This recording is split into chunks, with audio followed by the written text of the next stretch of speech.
चार महीनवा के सीता के गर्भवा राम जे देहन बनवास। चार महीनवा के सीता के गर्भवा राम जे देहन बनवा। चला चला मोरे लखन वृंदा के बनवा जहाँ बाटिन भौजी तोहार। चला चला मोरे लखन भैया वृंदा के बनवा जहाँ बाटिन भौजी तोहार।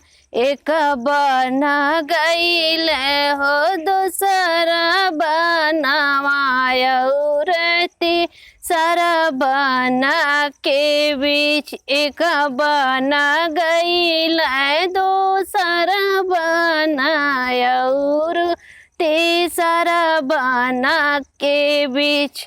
बिचवा में दुई गोललनवा जे खेलाए हथवा में तिरिया धनुष। बिचवा में दुई गोललनवा जे खेलाए हथवा में तिरिया धनुष। के कर हवा हो नतिया से पोतवा कवने नीर मैया के भतीजवा। के कर हवा हो नतिया से पोतवा कौने नीर मैया के भतीजा। राजा दशरथ के है नतिया से पोतवा लखन हृदया के भतीजा।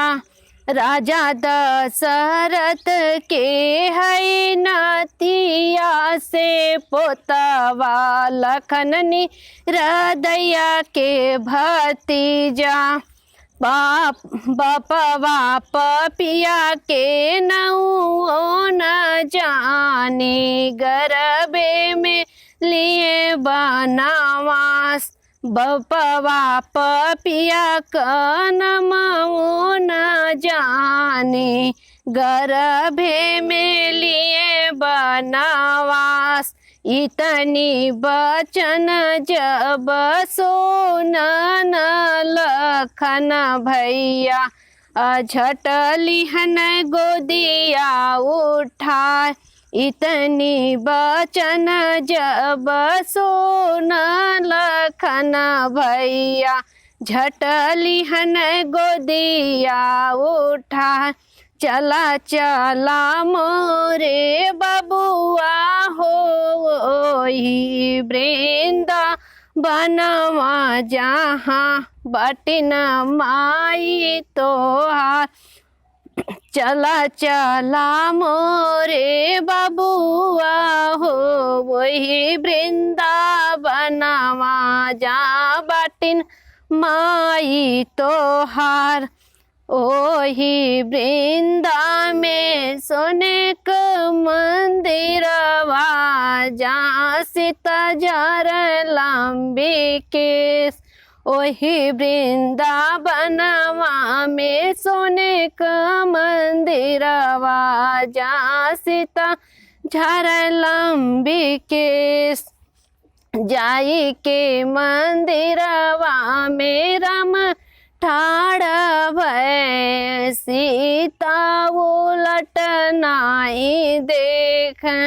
जाई के मंदिरवा में राम ठाड़ भय सीता उलट के नहीं देख।